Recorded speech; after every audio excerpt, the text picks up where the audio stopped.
इस वीडियो में हम 1.5 एक्सरसाइज करेंगे, जिसमें फर्स्ट क्वेश्चन है classify the following numbers as rational और इरेशनल।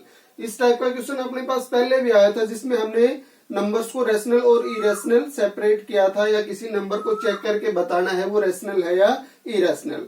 तब हमने क्या कहा था कि अगर कोई नंबर अपने पास सिंप्लीफिकेशन के बाद एक इंटीजर वैल्यू देता है, अगर वो फ्रैक्शन में है तो न्यूमरेटर और डिनोमिनेटर दोनों में इंटीजर रिजल्ट देता है, तो वो रैशनल है, अदरवाइज इरेशनल है। तो ये अपने पास फ्रैक्शन में नहीं है। फर्स्ट पार्ट को चेक करते हैं, तो ये किसमें है, एक सिंगल नंबर है अपने पास, जिसमें न्यूमरेटर है अपने पास, डिनोमिनेटर में 1 ही है।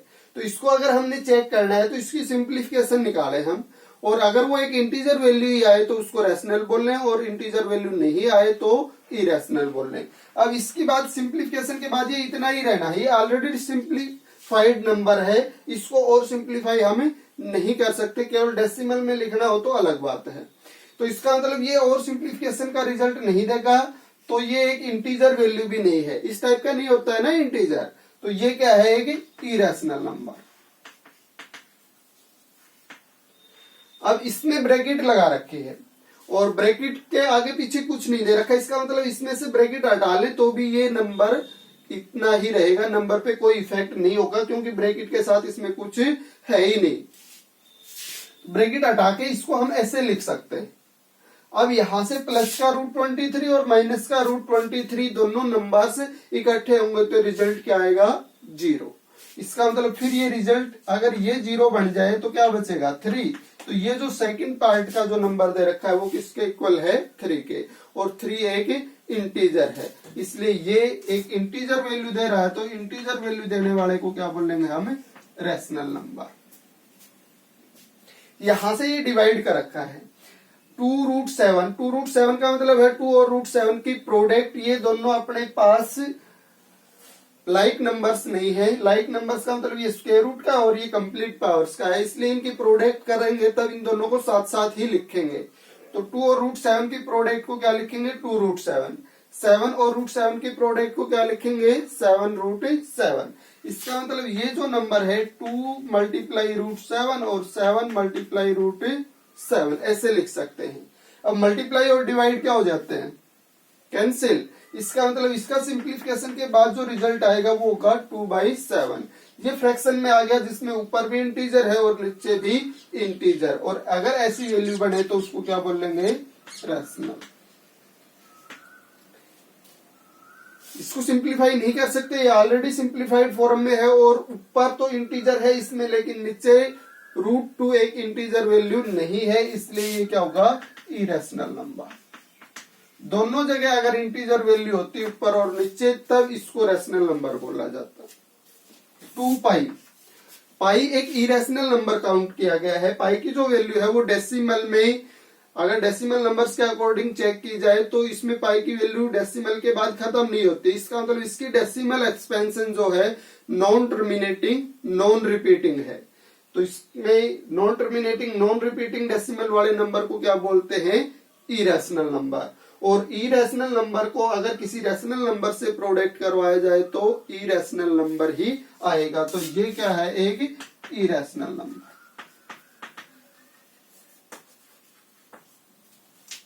ये था फर्स्ट क्वेश्चन। सेकंड क्वेश्चन में सिंप्लीफाई करके दिखाना है, और ये है प्रोडक्ट ब्रैकेट्स की। तो 2 ब्रैकेट्स की प्रोडक्ट हम कैसे सिंप्लीफाई करते हैं, ये इसमें हम चेक करेंगे या सोल्व करके दिखाएंगे।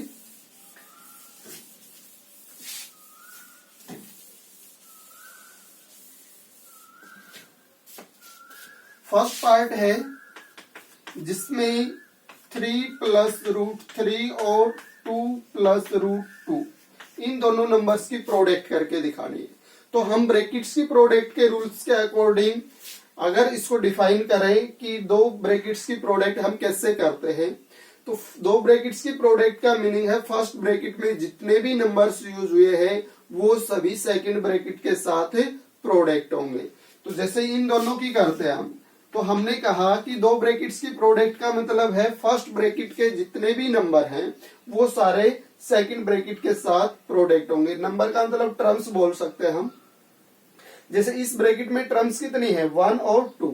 टर्म्स किससे डिसाइड होती है, बीच में प्लस और माइनस के साइन से। इसका मतलब इसमें प्लस का एक साइन आया है, तो प्लस के साइन से पहले जो है नंबर वो एक टर्म में काउंट होगा, प्लस के बाद वाला दूसरे नंबर में, दूसरी टर्म में काउंट हो जाएगा। तो इसमें दो टर्म्स हैं, दोनों टर्म्स किसके साथ हो प्रोडक्ट होंगी, सेकंड ब्रैकेट के साथ। तो फर्स्ट टर्म है 3 ब्रैकेट हो, ये 3 प्रोडक्ट हो इस ब्रैकेट के साथ 2 प्लस √2 के साथ। और फिर जो दूसरी टर्म थी इसमें प्लस √3 वो भी प्रोडक्ट हो दूसरी ब्रैकेट के साथ 2 प्लस √2 के साथ। इसका मतलब हमने कहा था कि दो ब्रैकेट्स की प्रोडक्ट का मतलब फर्स्ट ब्रैकेट की सभी टर्म्स सेकंड ब्रैकेट के साथ प्रोडक्ट हो। वो काम हमने इस स्टेप में कर दिया है। इसमें दो टर्म्स यूज हो रही थी, फर्स्ट ये प्रोडक्ट होगी इसके साथ यहाँ पे, और दूसरी टर्म ये थी, ये भी प्रोडक्ट होगी इसके साथ। तो दो ब्रैकेट्स की प्रोडक्ट का मीनिंग ये है। अब दूसरे स्टेप में, फर्स्ट स्टेप के बाद दूसरे स्टेप में आते हैं, तो क्या करना हमने, इसमें हमने लिखा है कि कोई भी नंबर किसी ब्रैकेट के साथ प्रोडक्ट हो रहा है। तो ब्रैकेट के साथ कोई भी नंबर प्रोडक्ट होने का मतलब क्या है अपने पास इसमें, कि ब्रैकेट में जितनी भी टर्म यूज हुई है उन सब के साथ उसकी प्रोडक्ट है। अब 3 का ब्रैकेट के साथ प्रोडक्ट होने का मतलब इस ब्रैकेट में जितनी भी टर्म दिखा रखी है उन सब के साथ। तो इसमें भी 2 ही टर्म दे रखी है, तो इसका मतलब ये 3 इन दोनों के साथ प्रोडक्ट होगा। 3 2 के साथ भी प्रोडक्ट होगा और 3 √2 के साथ भी प्रोडक्ट होगा। जब 3 2 के साथ प्रोडक्ट होगा तो 3 और 2 की प्रोडक्ट 6, और जब 3 √2 के साथ प्रोडक्ट होगा तो 3 और √2 की प्रोडक्ट। जैसे इससे पहले अभी हमने किया कि 2√7 और 7√7। इसका मतलब अब हमने क्या बताया था कि इन दोनों की प्रोडक्ट है ये 2 और √7 की। इसका मतलब 3 और √2 की प्रोडक्ट क्या आएगी, फिर 3 √2। दोनों को साथ साथ लिख देंगे, इसका मतलब इन दोनों की प्रोडक्ट हुई है। ये हो गया सिंप्लीफाई होके यहाँ गया। अब इनकी प्रोडक्ट करवाते हैं। प्लस √3 किसके साथ प्रोडक्ट होगा, 2 के साथ। तो इन दोनों की प्रोडक्ट, ये दोनों लाइक टर्म्स नहीं है तो दोनों की प्रोडक्ट में दोनों साथ साथ लिखे जाएंगे, 2 और √3। 2 और √3 की प्रोडक्ट क्या आएगी, 2 √3। अब √3 और √2 की प्रोडक्ट कितनी आएगी, ये है अपने पास मेन चीज। अब ये दोनों टर्म्स अपने पास स्क्वायर रूट की हैं, और मल्टीप्लाई का जो रूल है वो क्या बोलता है, अगर नंबर्स की पावर सेम है तो पहले उनको प्रोडक्ट करवा लिया जाए और फिर पावर यूज कर ले हम। तो इसका मतलब √3 और √2 की जो प्रोडक्ट है वो पहले दोनों की प्रोडक्ट 2 और 3 की 6 और फिर रूट, ऐसे लिख सकते हैं हम। तो 2 और √3 और √2 की प्रोडक्ट कितनी आएगी, √6। इतना करने के बाद फिर हमने लाइक टर्म्स को ढूंढ के इकट्ठा करना होता है। तो लाइक टर्म्स का मतलब बगैर स्क्वायर रूट की टर्म, यानी सिंगल नंबर्स अपने पास इंटीजर्स वैल्यूज कितनी है वो चेक करें, इसमें उन सबको इकट्ठा करें। तो 6 अकेला इंटीजर वैल्यू में हमें मिला है, बाकी नहीं है इसमें इंटीजर्स वैल्यू। जो भी इंटीजर्स वैल्यू है वो इरेशनल नंबर्स के साथ प्रोडक्ट हो रही है, यानी सिंगल नहीं है। तो इंटीजर्स वैल्यूज की टर्म ढूंढनी थी। मेन बात क्या था इसमें, इंटीजर्स वैल्यूज की टर्म। तो एक ही टर्म मिली हमें। अब ये टर्म्स इरेशनल है सभी, तो इरेशनल नंबर्स को इरेशनल के साथ ही इकट्ठा करना है, वो भी लाइक टर्म्स के साथ। तो जैसे इसमें सेकंड टर्म में आते हैं, √2 की टर्म है, तो ये जो अपने पास टर्म है √2 वाले के साथ ही इकट्ठी हो सकती है, अदरवाइज इसको सिंप्लीफाई नहीं करना है। अब √2 की और कोई टर्म ढूंढने तो मिल नहीं रही है हमें, तो इसका मतलब ये एज इट इज रहेगा, सिंप्लीफाई नहीं होना है आगे। √3 की भी कोई भी टर्म नहीं है तो ये भी एज इट इज रहेगा, √6 की भी नहीं है तो ये भी एज इट इज। इसका मतलब इस प्रोडक्ट को ओनली इतना ही लिखना है हमने। सेकंड पार्ट में इन दोनों ब्रैकेट्स की प्रोडक्ट करनी हमने, तो इन दोनों ब्रैकेट्स की प्रोडक्ट में ये रूल भी हम यूज कर सकते हैं, और a + b a - b वाली आइडेंटिटी से भी हम इसको जल्दी सिंप्लीफाई कर सकते हैं। क्योंकि इसमें अपने पास सेकंड पार्ट को जब हम चेक करते हैं तो इसमें है 3 + √3 और 3 - √3। 8th क्लास में आई होगी आइडेंटिटी अपने पास, a + b × a - b। इस ब्रैकेट इन दोनों ब्रैकेट्स की प्रोडक्ट करवाएंगे हम, जैसे ऐसे इसमें करवाई है उसके अकॉर्डिंग अगर प्रोडक्ट हो तो ये लास्ट में सिंप्लीफाई के बाद बन जाएगा ए स्क्वायर माइनस बी स्क्वायर। ए प्लस बी और ए माइनस बी दो ब्रैकेट्स की प्रोडक्ट का रिजल्ट क्या आना है, ए स्क्वायर माइनस बी स्क्वायर। इसका मतलब इस आइडेंटिटी को चेक करें तो दो टर्म्स का सम है फर्स्ट ब्रैकेट में और दूसरे में उन्हीं दोनों का डिफरेंस। तो यहाँ पे 3 प्लस रूट 3 का सम और 3 माइनस 3 और रूट 3 का डिफरेंस। तो इसका मतलब ये आइडेंटिटी यहाँ पे होल्ड हो रही है। तो इन दोनों ब्रैकेट्स की प्रोडक्ट अगर सीधी लिखी जाए तो ए स्क्वायर माइनस बी स्क्वायर का मतलब फर्स्ट टर्म का स्क्वायर और माइनस में दूसरे टर्म का स्क्वायर, 3 का स्क्वायर और माइनस में रूट 3 का स्क्वायर। तो 3 का स्क्वायर कितना आएगा 9 और रूट 3 का स्क्वायर 3 और 9 में से 3 माइनस होके इसका रिजल्ट कितना आ जाएगा 6। हो गया क्लियर। अब अपने पास आते हैं थर्ड पे।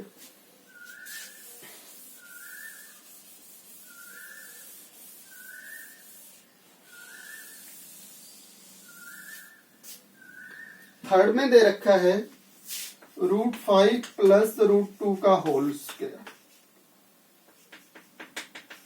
तो दो ब्रैकेट्स की प्रोडक्ट में अगर इसको कन्वर्ट करें तो हम इसको ऐसे भी लिख सकते हैं रूट 5 प्लस रूट 2 और रूट 5 प्लस रूट 2 ऐसे भी, या a प्लस बी के होल स्क्वायर वाली आइडेंटिटी लगा सकते हैं हम।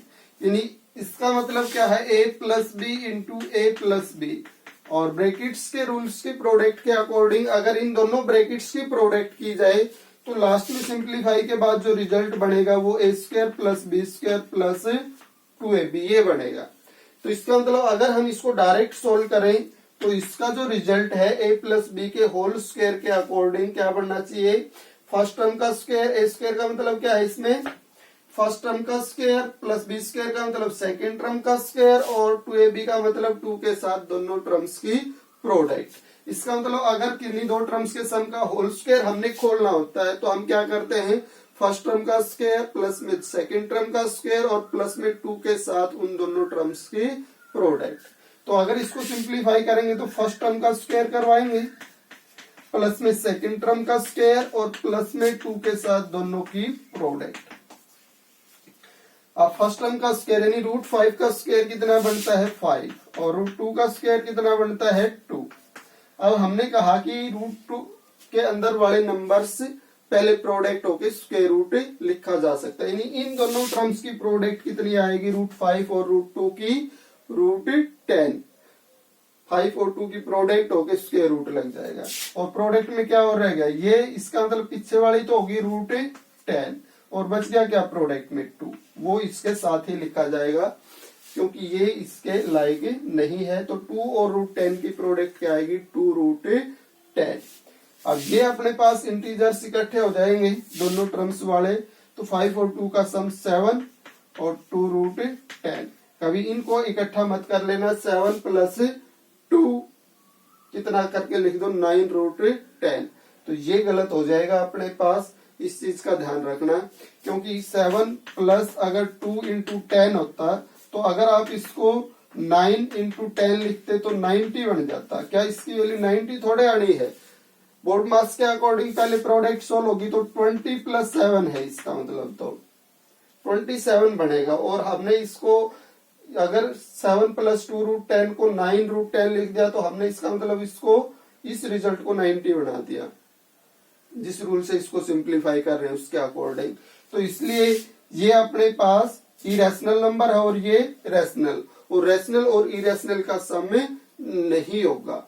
इरेशनल नंबर और रेशनल नंबर सम डेसिमल में रिजल्ट दे रखा है तो हम ऐड कर सकते हैं रेशनल और इरेशनल को, लेकिन अगर बगैर डेसिमल के ऐसे ही दे रखा है तो हम इनका सम करके नहीं दिखाएंगे, एज इट इज रखेंगे। तो ये चीज है इसमें ध्यान देने के लिए विशेष। तो इसको याद कर लें, हम दिमाग में डाल लें कि हमने कौन सी चीज इसमें याद रखनी है। तो नंबर्स को इकट्ठा करते वक्त ये चीज सबसे मेन है जो हमने ध्यान में रखनी है। लास्ट है वो ये है रूट 5 माइनस रूट 2 और रूट 5 प्लस रूट 2। ये आइडेंटिटी हमने पहले भी यूज की थी, a plus B into A minus B इसके equal A square minus B square. इसका मतलब एक ब्रैकेट में दो टर्म्स का सम हो और एक में डिफरेंस, तो उनकी प्रोडक्ट क्या आएगी, फर्स्ट टर्म का स्क्वायर माइनस सेकंड टर्म का स्क्वायर। इसमें ऐसा है, ये जो ब्रैकेट है ये पहले दे दी और ये ब्रैकेट है ये बाद में दे दी। अगर प्रोडक्ट में 2 इंटू 3 का आ जाए या 3 इंटू 2, तो प्रोडक्ट तो कितनी आनी है, 6 ही। इसका मतलब ऑर्डर चेंज करने से प्रोडक्ट का रिजल्ट चेंज नहीं होना है। तो इसका मतलब इन दोनों की प्रोडक्ट भी किसके इक्वल आएगी, ए स्क्वायर माइनस बी स्क्वायर का मतलब फर्स्ट टर्म का स्क्वायर और माइनस में सेकंड टर्म √2 का स्क्वायर। अब √5 का स्क्वायर 5 और √2 का स्क्वायर 2 और 5 माइनस 2 3। ये है अपने पास सेकंड क्वेश्चन जो कंप्लीट हो चुका है। Question number 3।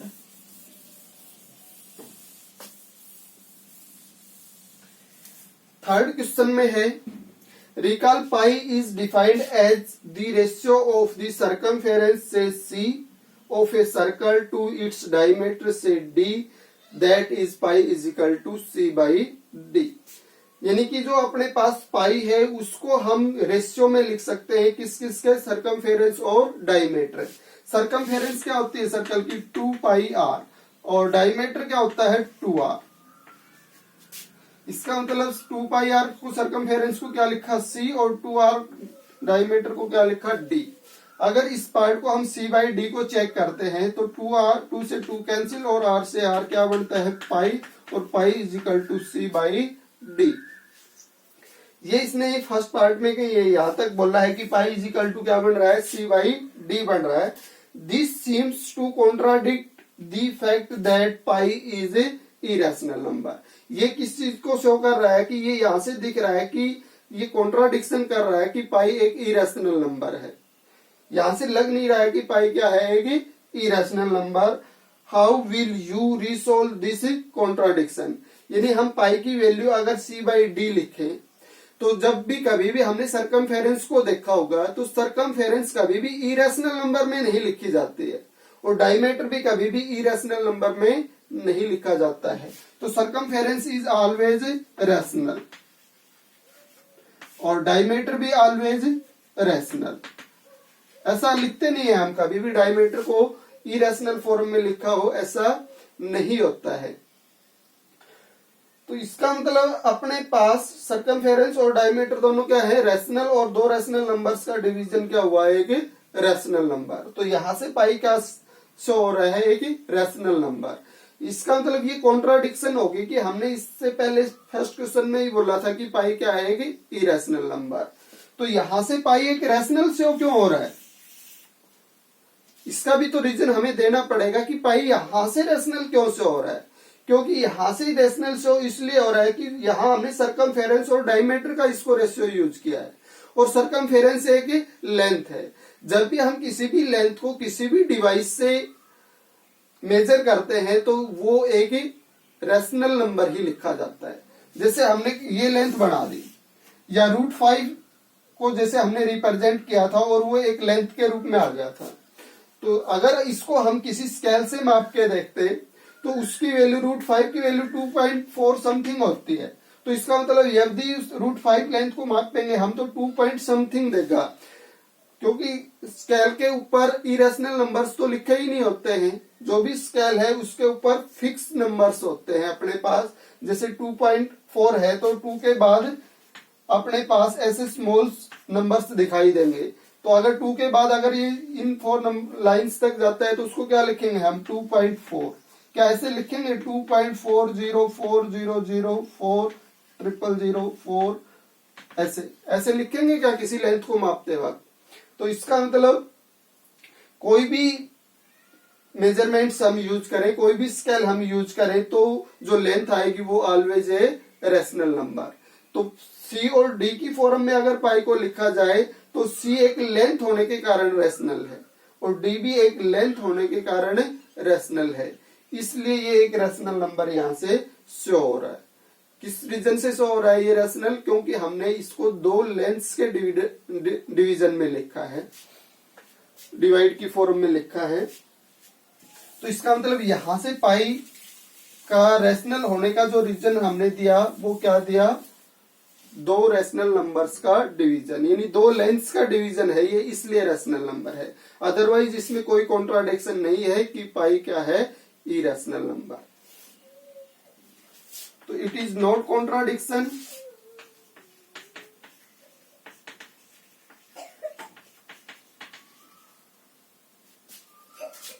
हेयर यहां पे C and D are lengths, C and D are length and length is always a rational number.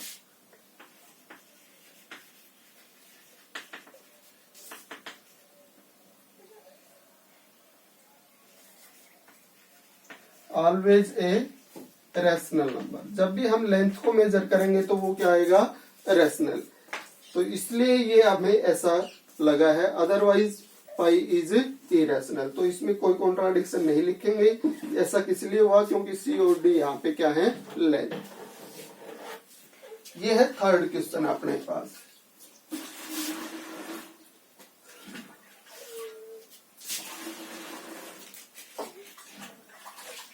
तो यहां भी अगर लिखे भी तो यहां लिख सकते हैं, so here pi so a rational number. इसलिए पाई यहाँ पे किसको शो कर रहा है कि रैशनल नंबर को। जैसे पाई की वैल्यू 22/7 कई बार कई क्वेश्चंस में दे रखी होती है, तो ये 22/7 किसको रिप्रेजेंट करता है कि रैशनल नंबर को। यहाँ पे ऊपर भी इंटीजर है और नीचे भी इंटीजर, और दो इंटीजर्स का डिवीजन है कि रैशनल नंबर। अगर पाई की जगह ये वैल्यू लिख रखी हो तो ये क्या है कि रैशनल नंबर, और पाई की जो डेसिमल में जो वैल्यू लिखी होती है वो क्या है कि इरेशनल नंबर। ये है थर्ड क्वेश्चन। और फोर्थ क्वेश्चन में अपने पास स्क्वायर रूट 9.3 को रिप्रेजेंट करना है नंबर लाइन पे।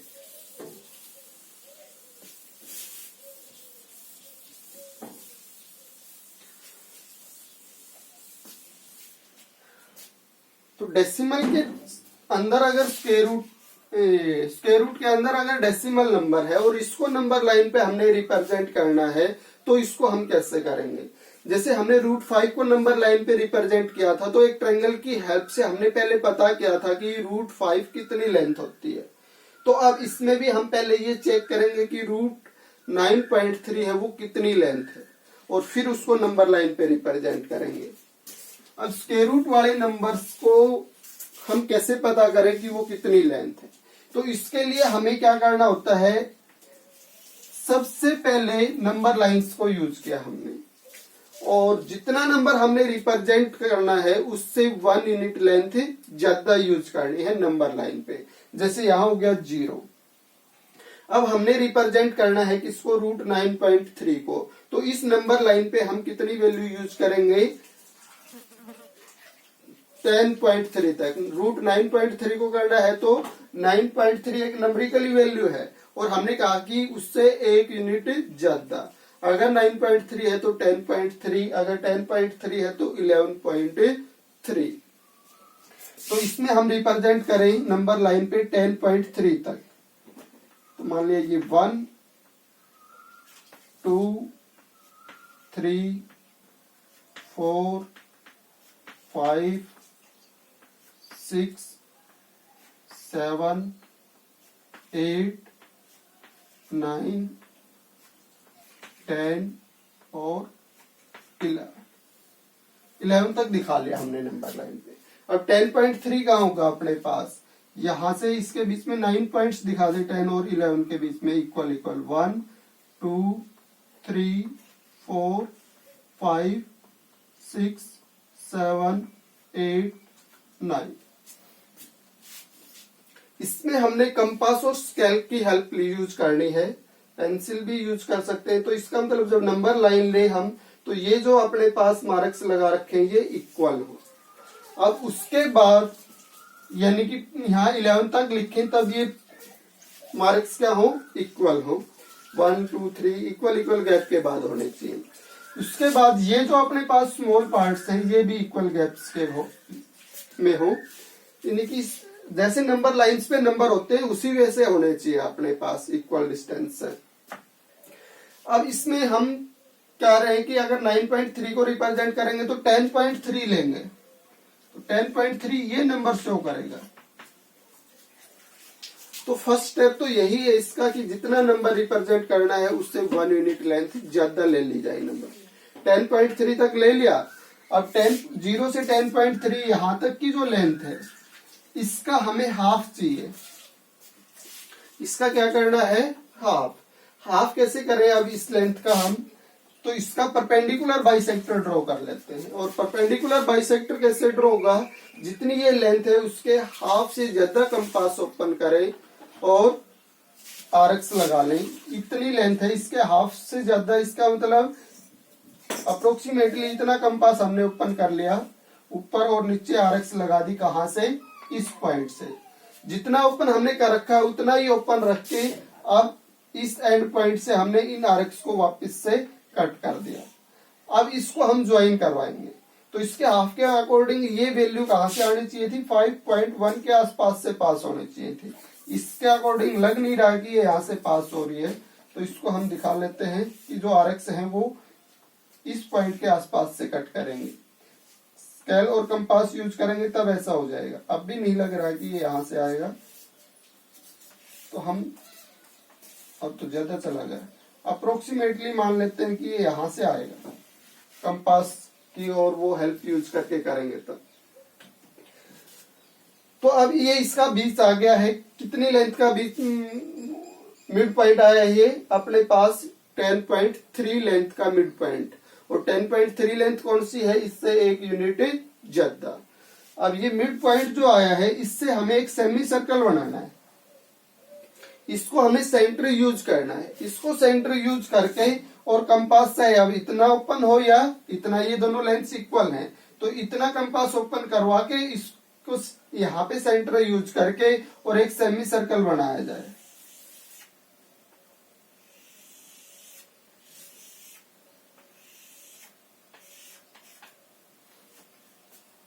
सेमी सर्कल बन गया। अब हमने जहां पे 1 है उसके ऊपर एक 90 डिग्री एंगल से एक परपेंडिकुलर, ये हम प्रोटेक्टर की हेल्प से भी 90 डिग्री दिखा सकते हैं। ये जो अपने पास सर्कल बने ये कंपास की हेल्प से बनाना है, तभी फिगर ठीक होगा। अदरवाइज आपने ऐसे रफली किया तो उसका कोई मार्क्स आपको एग्जाम में नहीं मिलेगा और फिगर को देखते ही पूरा क्वेश्चन रॉन्ग हो जाएगा। तो यहाँ ये जो परपेंडिकुलर है ये प्रोटेक्टर की हेल्प से भी 90 दिखाया जा सकता है। अब ये जो लेंथ आती है अपने पास, ये रिक्वायर्ड नंबर होता है, यानी जिस नंबर को हम रिप्रेजेंट करने जा रहे हैं वो उतनी लेंथ को ये लेंथ देगी। अब √9.3 लेंथ ये है अपने पास, ये वाले यहां से लेके यहां तक की जो लेंथ है वो √9.3 है। इसको हम प्रूव भी कर सकते हैं कि ये √9.3 कैसे है, बाकी एग्जाम में ऐसा कुछ करना नहीं है। अगर हम कंफ्यूज हो रहे हैं कि ये √9.3 कैसे बन गई तो इसको हम प्रूव कर सकते हैं।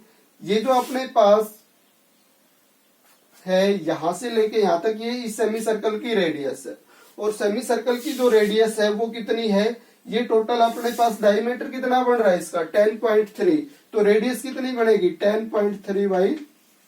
तो ये रेडियस कितनी आ गई अपने पास 10.3/2। और ये जो लेंथ है ट्रायंगल में जो दिख रही है ये वाली है अपने पास 10.3/2, ये तो रेडियस है और रेडियस में से ये लेंथ यूज नहीं हो रही है, इसका मतलब 1 यूनिट माइनस करवाना है। तो ये है 10.3, तो इसकी रेडियस, और रेडियस से ये लेंथ कितनी कम है 1 यूनिट, तो इसका मतलब -1। अब ये एक राइट ट्रायंगल हमने बनाई है कि हमने यहाँ पर पेंडिकुलर बनाया था। अब इस राइट ट्रायंगल में हम बता रहे हैं कि ये जो साइड है हाइपोटेन्यूस वाली वो है 10.3/2 और जो बेस वाली साइड है वो है 10.3/2 -1। अब जब हम इसकी वैल्यू निकालेंगे तो हाइपोटेन्यूस के स्क्वायर में से बेस का स्क्वायर माइनस करवा के और स्क्वायर रूट लेंगे, तब परपेंडिकुलर स्क्वायर आएगा। यानी अपने पास राइट ट्रायंगल में परपेंडिकुलर स्क्वायर किसके इक्वल लिखा जा सकता है, hypotenuse square minus base square. और परपेंडिकुलर की वैल्यू निकले तो हाइपोटेन्यूज के स्क्वायर में से बेस का स्क्वायर माइनस होके स्क्वायर रूट। तो ऐसा ही किया हमने, हाइपोटेन्यूज के स्क्वायर में से बेस के स्क्वायर को माइनस करवा के स्क्वायर रूट लिया। इसका मतलब इसकी वैल्यू आएगी। तो ये कितनी आनी चाहिए अब, √9.3।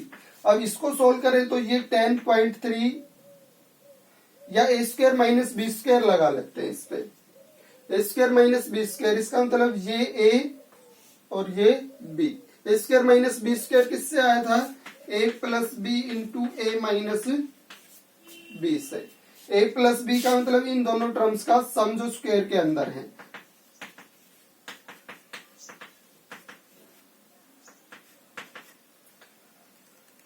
इन दोनों का सम हो गया। दूसरी ब्रैकेट में दोनों का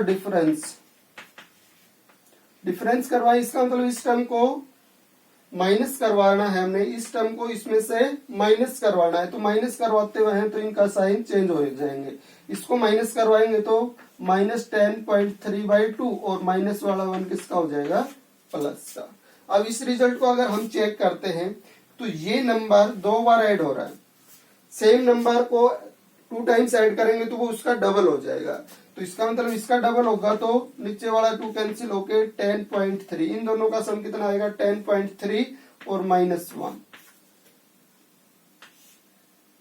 यहां से ये positive negative same number 0 results देंगे। इसका मतलब अगले ब्रैकेट में कितना बचेगा, 1। और इसका क्या है, स्क्वायर रूट ऊपर के अकॉर्डिंग।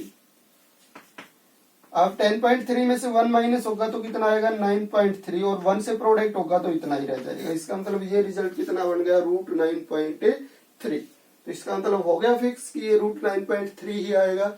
अब √9.3 को नंबर लाइन पे कैसे शो करना है, जैसे हमने √5 लेंथ इससे पहले निकाली थी और उसको नंबर लाइन पे शो किया था, तो कंपास को इतना ओपन करवा लेना है √9.3 के जितना। तो √9.3 के जितना कंपास ओपन करवा के और 0 पे रख के और जहां तक ये लेंथ जाए उस पॉइंट को क्या नाम देंगे हम, √9.3। अब √9.3 होता है तो इसका मतलब √9.3 अप्रोक्सीमेटली 3 से थोड़ी ज्यादा वैल्यू होगी। तो ये जो लेंथ पॉइंट आएगा अपने पास 3 से थोड़ा अप्रोक्सीमेटली आगे √9.3। इसी तरह से हम √5 को भी इससे रिप्रेजेंट कर सकते थे। जैसे √5 को करने के लिए हमें कितना लेना होता, 6 यूनिट। तो जैसे ये 0 हो गया और ये मान लिया 6 हो गया, और फिर हम इसका सेमी सर्कल ड्रॉ करते हैं मिड पॉइंट लेके, यानी 3 यूनिट से। तो इसका मिड पॉइंट कहां पे आता, 3 पे। ये मान लिया 1 और ये 2, 1 2 3 4 और 5। अब हम क्या करते हैं कि 1 पे परपेंडिकुलर, इसमें ऑलवेज किस पे परपेंडिकुलर दिखाना हमने, 1 पे। और हम क्या कह रहे थे कि ये जो लेंथ है ये रिक्वायर्ड, इसका मतलब ये लेंथ √5 लेंथ बनेगी इसमें। और वो कैसे बनेगी, वही ट्रायंगल जो हमने √5 को रिप्रेजेंट करने के लिए बनाई थी वही ट्रायंगल बन गई। बेस 2 यूनिट है इसका, और ये तो हम √5 बता रहे हैं ना, वो तो नहीं बनी है। इसका मतलब इसको अगर वेरीफाई करें कि ये √5 कैसे है, तो ये कितनी है, 3 यूनिट है रेडियस होने के कारण। डायमीटर 6 है तो रेडियस कितनी होगी, 3। और ये कितनी है, रेडियस कितनी है, 3 यूनिट। तो ये 3 में से 1 कम है तो इसका मतलब 2 यूनिट। अब 3 के स्क्वायर में से 2 का स्क्वायर माइनस होके और उसका स्क्वायर रूट लेंगे तब ये लेंथ आएगी। तो 3 का स्क्वायर 9 और 2 का स्क्वायर 4 और उसका स्क्वायर रूट, यानी √5। ये लेंथ कितनी आ जाएगी, √5। तो इसका मतलब √5 वाले को भी हम इस मेथड से सिंप्लीफाई कर सकते थे। इस एक्सरसाइज में जो लास्ट क्वेश्चन है वो रैशनलाइजेशन का है। रैशनलाइजेशन का मीनिंग है अपने पास इरेशनल नंबर्स यूज होते हैं तब हम करते हैं। अगर डिनोमिनेटर में अपने पास इरेशनल नंबर दे रखा हो तो उसको हम एक रैशनल नंबर में या इंटीजर में कैसे कन्वर्ट करते हैं, इसके लिए हमें रैशनलाइजेशन करना होता है। तो इसमें फर्स्ट जो पार्ट है रैशनलाइजेशन वाले 5th क्वेश्चन में वो है 1/√7 इसका रेशनलाइजेशन दिखाना है। दूसरे पार्ट में रेशनलाइजेशन दिखाना है 1/√7 माइनस √6 का। जो तीसरा पार्ट है अपने पास इसमें वो है 1/√5 प्लस √2 इसका रेशनलाइजेशन दिखाना है। और जो फोर्थ पार्ट है उसमें 1/√7 माइनस 2 इसका रेशनलाइजेशन दिखाना है। फोर्थ पार्ट है ये। तो अपने पास छोटे छोटे नंबर ही हैं ये जिनका रेशनलाइजेशन दिखाना है। अब जैसे स्टार्टिंग में इस नंबर पे आते हैं, इसका रेशनलाइजेशन हम करके दिखाएं तो इसमें अपने पास डिनोमिनेटर में एक सिंगल टर्म है और वो स्क्वायर रूट के अंदर है। और स्क्वायर रूट कब आता है? किसी टर्म का स्क्वायर होने से। और किसी टर्म का स्क्वायर कब हो जाता है? जब वो 2 बार प्रोडक्ट हो। इसका मतलब अगर इसको हम 2 टाइम्स प्रोडक्ट दिखा लें तो इसका स्क्वायर रूट खत्म हो जाएगा नीचे से। यानी 1/√7 को क्या लिखे हम, इसको प्रोडक्ट दिखा दे √7 से। अगर किसी नंबर से हम इसको नीचे प्रोडक्ट करवा रहे हैं तो इसको ऊपर भी प्रोडक्ट दिखानी पड़ेगी ताकि इसकी वैल्यू चेंज ना हो। यानी जो रिजल्ट हमने चेंजमेंट में लिखा है उसकी वैल्यू √7/√7 का मतलब 1। और किसी नंबर को 1 से प्रोडक्ट करवाएं तो उसकी वैल्यू चेंज नहीं होनी है।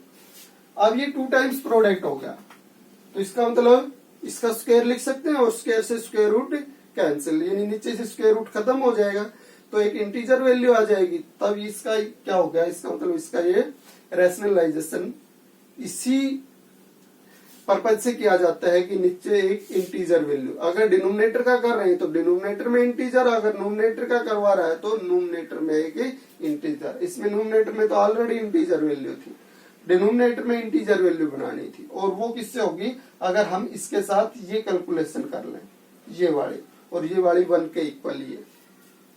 अब इसकी कैलकुलेशन करके देखें तो ऊपर √7 और 1 की प्रोडक्ट √7 और नीचे इनकी प्रोडक्ट √7 का स्क्वायर। और √7 का स्क्वायर कितना आ जाएगा? 7। इसका मतलब 1/√7 को √7/7 भी हम लिख सकते हैं। जिस नंबर से हम इसको प्रोडक्ट करवाते हैं रेशनलाइजेशन में वो उसका रेशनलाइजिंग फैक्टर बोला जाता है।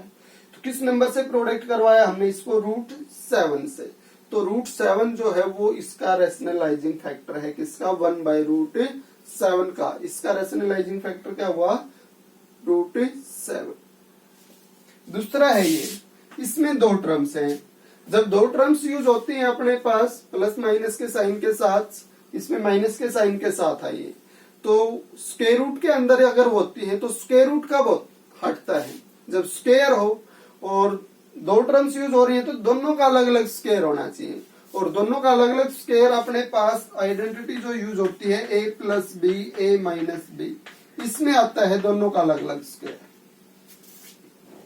इसका मतलब अगर हमने रेशनलाइजेशन करना हो और उसमें 2 टर्म दे रखी हो तो हमने दोनों का अलग अलग स्क्वायर बनाना है।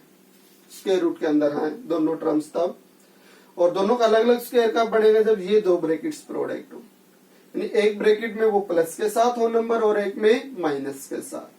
तो इसमें माइनस के साथ है, अगर इसके साथ यही नंबर प्लस के साथ और प्रोडक्ट हो जाए तो दोनों का अलग अलग स्क्वायर हो जाएगा। तो इसका मतलब इसका अगर रेशनलाइजेशन करेंगे हम तो इसको प्रोडक्ट करवाएंगे इसके प्लस के साइन के साथ, इस पूरे नंबर के साथ प्रोडक्ट है ये। तो ये जो मल्टीप्लाई का साइन दिया है ये हमने बीच में दिया है इन दोनों लाइंस के। इसका मतलब इस पूरे नंबर के साथ आगे वाला पूरा नंबर प्रोडक्ट होगा। और हमने कहा कि रेशनलाइजेशन में जो प्रोडक्ट हम दिखाते हैं वो ऊपर भी होगी और नीचे भी, न्यूमरेटर में भी और डिनोमिनेटर में भी। तो ऊपर जो प्रोडक्ट होगी वो 1 के साथ सेम रह जाएगी और नीचे करवाएंगे तो ये आइडेंटिटी बनेगी। हमें इसी को बनाया था ताकि दोनों का अलग अलग स्क्वायर हो जाए। एक में दोनों टर्म्स का सम है और एक में डिफरेंस। अगर ऐसी 2 ब्रैकेट्स की प्रोडक्ट हो तो उसका रिजल्ट क्या आएगा? फर्स्ट टर्म का स्क्वायर माइनस सेकंड टर्म का स्क्वायर। तो फर्स्ट है √7 का स्क्वायर और सेकंड है -√6 इसका स्क्वायर। तो √7 प्लस √6 तो ऊपर है और नीचे इसका स्क्वायर कितना आएगा? 7 और इसका स्क्वायर 6 और 7 - 6 कितना हो जाएगा? 1। तो √7 प्लस √6 और नीचे 1 को हम नहीं लिखें तो भी इस पे कोई फर्क नहीं पड़ना है। तो नीचे 1 को हम पेज लिखते ही नहीं है, तो इसके डिवाइड में 1 ना दिखाएं हम। तो इसका मतलब जो रिजल्ट अपने पास ये जो दे रखा था 1/√7 माइनस √6, उसको क्या लिखा जा सकता है, √7 प्लस √6 भी लिखा जा सकता है, क्योंकि जो वैल्यू हमने निकाली है वो पहले वाली वैल्यू के ही इक्वल है। इसी तरह से इसका रैशनलाइजेशन हम करके दिखाए तो इसमें भी कितने टर्म्स है, 2, और जो 2 टर्म्स है अपने पास वो स्क्वायर रूट के अंदर है, और स्क्वायर रूट के अंदर है तो उनका रैशनलाइजेशन में स्क्वायर होके स्क्वायर रूट हट सकता है। तो स्क्वायर तो कब होगा, a² माइनस b² कब बनेगा, इन दोनों टर्म्स का अलग अलग स्क्वायर कब बनेगा, जब ये दोनों ब्रैकेट्स प्रोडक्ट हो, एक ब्रैकेट सम के साथ और एक माइनस के साथ। तो इसमें जो टर्म्स है वो सम के साथ है, तो हमें किसके साथ और चाहिए, इसमें माइनस के साथ। तो इसके रैशनलाइजेशन में माइनस के साथ और प्रोडक्ट करवा लेंगे इनको, √5 माइनस √2 ऊपर और नीचे। तो इसका जब हम सिंप्लीफिकेशन के बाद रिजल्ट निकालेंगे तो ऊपर 1 के साथ जब ये प्रोडक्ट होगा तो इतना ही रह जाएगा, और नीचे एक रिजल्ट प्लस के साथ और एक माइनस के साथ 2 टर्म्स में। तो इन दोनों टर्म्स की प्रोडक्ट, इन दोनों नंबर्स की प्रोडक्ट क्या आएगी, a² माइनस b², यानी √5 का स्क्वायर माइनस √2 का स्क्वायर। ऊपर √5 माइनस √2 और नीचे √5 का स्क्वायर 3 और √2 का स्क्वायर 2, और 3 माइनस 2 कितना आएगा 1, और 1 को हम 5 था ना यहाँ, और 5 माइनस 2 कितना आ जाएगा फिर इसमें 3। ये हो गया अपने पास। लास्ट में आते हैं तो इसमें भी स्क्वायर रूट है, तो इसका और टर्म्स 2 हैं, तो 2 टर्म्स हैं, तो हालांकि इसमें स्क्वायर रूट नहीं है तो इसमें हम सिंगल सिंगल का स्क्वायर रूट तो बना नहीं सकते, दोनों टर्म्स हैं। तो अगर एक ही टर्म होती तो जैसे फर्स्ट में किया था √7 से ही इसको प्रोडक्ट करवा लेते।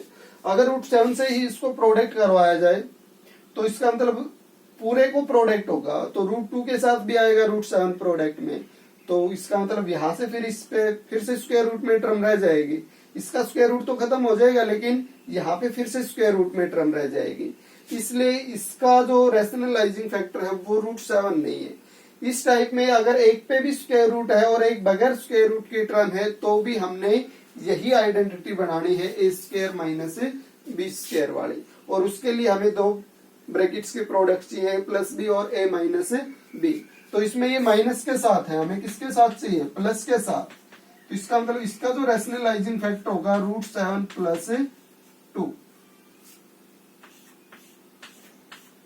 तो नीचे a माइनस बी और a प्लस बी की प्रोडक्ट क्या आ जाएगी, a² माइनस b², a की जगह √7, b की जगह 2, और ऊपर 1 के साथ जब इसकी प्रोडक्ट होगी तो इतनी ही रह जाएगी। तो √7 प्लस 2, नीचे √7 का स्क्वायर 7 और 2 का स्क्वायर 4, तो इसमें नीचे क्या आ जाएगा 3, तो √7 प्लस 2/3, ये इसका आंसर आ जाएगा रैशनलाइजेशन के बाद।